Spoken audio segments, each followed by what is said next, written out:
Hey guys, it's Haley and welcome to another bookish video. Obviously today we have a special guest. This is Cameron, he's my boyfriend. This is Boba, if you can see her little head down here. As we know, we always have special guests, chihuahuas on my channel. But today, we're doing something fun and different. So Cameron is not a reader. When's the last time you read a book? High school? Freshman year? I read the first book we were assigned freshman year at high school, and I haven't read a book since. So obviously he doesn't know anything about the books that I read, so I'm gonna be giving him popular books, and just based off the title and the cover, he's gonna tell me what he thinks it's about, and we'll see if it's right. I saw Reading with Jess do this, and it was so cute and so funny, so I just had to force Cameron to do this. Are you ready? Let's go. Let's go. Okay, first up we have Final Girls by Riley Sager. Take a look at it, just don't read the back. What are your initial thoughts?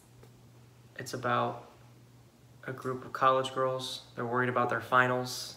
They study and succeed. Okay, Final Girls. You think by this cover it's just a casual study time. There could be murder involved. Okay, there's definitely murder involved, so go along that track. Do you know what a final girl is? Do you know what that concept is? Okay, well, final girl is like the girl who is left alive at the end of a mass murder. So it's all the final girls from these tragedies that find each other and they start getting picked off, like one by one. Like they're getting tied up, like the loose ends are getting tied up. Does that sound like something you'd be interested in if it was like a show? It sounds kind of Final Destination-y. A little bit, yeah. Maybe. Okay. Well, you're 0 for 1. Oh, I'm gonna be 0 for all of these. We'll see. Okay. Next up we have Daisy Jones and the Six by Taylor Jenkins Reid. Don't read the back. So you know how Toronto is referred to as the Six? Oh, didn't know that. Yeah, so this is just the tale of Daisy Jones and her rendezvous with Drake in quote-unquote the Six in Toronto. Daisy Jones and Drake hanging out, having a good time in Toronto. Okay, kind of on the right track. So Daisy Jones is a musician. She's not in Toronto, but the Six refer to the group, like the band that she combines with. And then it's just tales of their rendezvous. So, I mean, if you said the Six was not Toronto and not Drake, and it was simply another musical artist, you would have been kind of on track. Next, we have Eleanor Oliphant is Completely Fine by Gail Honeyman. This is one of my favorite books of all time. So I'm gonna be really hurt if you don't get it right. Reese Witherspoon liked it. She did. It's recommended Reese's book club pick. Oliphant kind of sounds like elephant, and she's got L in the beginning of her name, but I guess she's not completely fine. Okay, on track. I think Eleanor Oliphant is distraught. Okay, and it's why? just the happenings of her being distraught. But why is she distraught? I think she's distraught because Reese Witherspoon enjoys a writing about her being distraught. Okay, no. She's simply depressed and has trauma that she didn't work out from her childhood. Sounds like a book I would love. Not because of my trauma, because of a therapist. No. Okay. Next, we have I'll Never Tell by Abigail Haas. Just a hint. This book was loosely based on a documentary that we have watched and loved. It just looks, that's a big hint. It just looks like if they made a book interpretation of Pretty Little Liars. Okay, no. I'll Never Tell. No. Think of the documentaries that we've seen. Only two can keep a secret if one of them is dead. I don't know what that means. Do you know more about Pretty Little Liars than I do? Because I've never seen it. Not one episode. I think I do. I think I've seen some of it. I love that. Back in the day. I'm so happy. ABC Family. Okay, so think of a documentary. It was on Netflix. We literally loved it. It made us so mad. This book made me so mad. Is it based on, like, I don't know, Making a Murderer made me mad. That's the only one that's really made me mad. But it's a girl. The girl's at the center of it. There's literally a woman. I don't know. I don't know. She'll never tell. She has a secret, but she'll never tell. She does have a secret, and she will never tell. This is based on the Amanda Knox trial. Oh. So all these students are spring breaking in Aruba instead of her studying abroad in Italy. And one of the best friends turns up dead, and this like main girl is on trial and accused of murder. You fell asleep when we watched the Amanda Knox trial. We had to watch it in 2 parts. I know. So I didn't think you really liked it that much. I really loved it. Don't expose me. This should be fairly obvious. The Whisper Man by Alex North. A new favorite thriller of mine.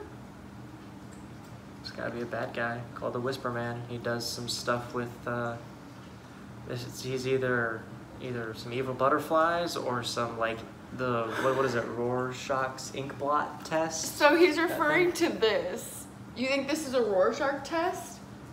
I mean, like, it's like an ink blot. Every time I see something like that, that's just what I think. What do you see? He's overthinking the covers.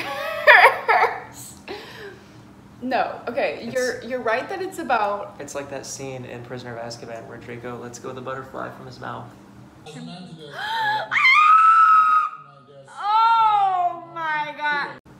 My heart. Yes, the Whisper Man is a bad guy. He's a serial killer, and he was never caught. Sweet. That makes Like, for a good they book. don't know what he was doing, but now things are happening according to his method again. Like, kids are going missing in the same way that they did with the Whisper Man. So they think there's a copycat killer or that he's back. Sound interesting? I think this should be made into a series. Be a good movie. Yeah. Okay, here's a fun one. Little Secrets by Jennifer Hillier. Think of Little Secrets. Think like what is it? Like Little Secrets. What are we thinking? I'm thinking they're bigger than they're big secrets. They're big secrets, but why would you put the word little in there if the secrets were big? The main character's last name is Little. Stuart Little has big secrets. Who? Stuart Little is a murderous rat. Who are little? Babies. Oh, okay. Murdering babies. No. It's like Gremlins, but it's babies. No. Okay. Not a baby, but A toddler, an infant. not an infant or a baby. That's the same thing. I'm just saying synonyms at this A point. child. Boom. A child. No. A child. I'm really helping you along A here. child is murderous. All these books involve murder. All the books you read involve murder. No. Okay, so a little boy is kidnapped. Well, he's Christmas shopping with the mother, and the mother like carries a lot of guilt. It She seems should. like the father has Irresponsible. something. Okay, but she's not irresponsible. The father seems like suspicious, like he had something to do with it. And the whole time you're like trying to figure out who took this child and how it happened. Next up, we have one of my favorite romances ever, How to Walk Away by Catherine Center. I already gave you a hint that it's a romance. What do you think it's about? We got a plane on the cover. It's like a tangential not autobiography, just biography. Okay. Pilot Pete from The Bachelor gets in a horrible plane accident, Okay. but he doesn't die. He just paralyzed from the waist down. Okay. And he goes to physical therapy, but it's in the style of The Bachelor.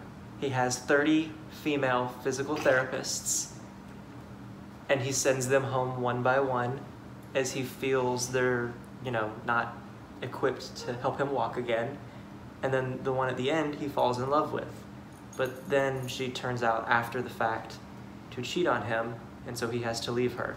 So she not only taught him how to walk again, but also how to walk away. Wow. Actually, surprisingly, you were scarily close to the actual plot. So this actually is set in Austin, which is really fun. The couple that's in, that it's revolving around actually goes to Patrizi's like for their date, and I'm like, we go to Patrizi's literally all the time. So they go to Patrizi's, and he's a pilot, and so he like takes her in a plane, and while they're like in their little plane in the air, he proposes to her, and then the plane crashes, and she does get paralyzed from the waist down. Oh. So scarily close. Pilot Pete is not involved, but this girl does get paralyzed. The dude walks away and is fine. And she realizes when she's paralyzed and her fiance like is just being a dick the whole time that she should leave him, and then she falls in love with her physical therapist. And I don't want to give any spoilers, but you were on track. Like, things happen, walking away happens in more ways than one. Next up, we have Lock Every Door by Riley Sager, another fave. What are you thinking? It's obviously a thriller. It's a thriller. Lock every door so you don't get killed. Okay. Pretty much it. There's gonna be a serial killer or just a murderous ex or something along those lines. A murderous ex. That trying to kill you, so lock every door or you're gonna die. It's kind of bigger than that, but you're kind of right. You went vague, so there's no way you could be wrong, basically. It's not a serial killer. It's some mysterious force that you don't know what it is. That's going on. So you don't know if it's paranormal or if it's people abducting these house sitters that are house sitting apartments in like this wonderful, beautiful apartment complex that's like where all the rich people stay. But obviously all the apartment sitters are poor and they keep going missing. So what's happening to them? It's all a conspiracy. Also, can we just look at this freaking book without the cover? It's so pretty. Like this pink and the purple. I literally live for that. Are you living for that? No. Okay. It's a book. I live for books. Next up, we have The Seven Husbands of Evelyn Hugo by Taylor Jenkins Reid. Same person who wrote Daisy Jones and the Six. My great-grandma's name was Evelyn, and she was married 7 times. I know. That's kind of why I chose it. I thought you would say that it's about your grandmother. Granted, she didn't have 7 husbands. She only had 6. She just remarried. But 7 marriages, 6 husbands. But, yeah, it's just my great-grandma. That's what it is, the story of her. Well, I mean, not huge. They just replaced her last name for anonymity. Okay, so basically, yes, Evelyn did have 7 marriages, and she's a star, and no one ever knew like who her true love actually was, and she's about to die. She's like on her deathbed, and so she's finally telling the story and exposing who her actual true love was out of all of her husbands. And if you've read this book, you know how freaking amazing it is, and I recommend this book to literally everyone. Doesn't matter what type of books you like, you will love this book. I've yet to encounter a person who has not loved this book. My mom loved this book, I love this book, my best friend loved this book. Everyone will love this book. I think even if you read it, you would like this book. Probably not. I think you actually would. I'd probably DNF it. I don't know if you guys saw, like, I don't know when I'm gonna post this, but on my Instagram story, I put a video of Cameron, like, freaking out about a football game, which we went into overtime, and it was, like, very dramatic, and he got very mad, and he was like, I'm DNFing this game, and, like, turned off the TV. Not the book lingo. But it also makes me happy that you know what DNFing is. We have our 10th and final book, Happy and You Know It by Lauren Hankin. I chose this because there are hints like all over the cover in these little pins, so maybe it will help you, or maybe it won't, I don't know. Probably not, this is just confusing me. There's pills and avocados and ice cream and rainbows and bombs.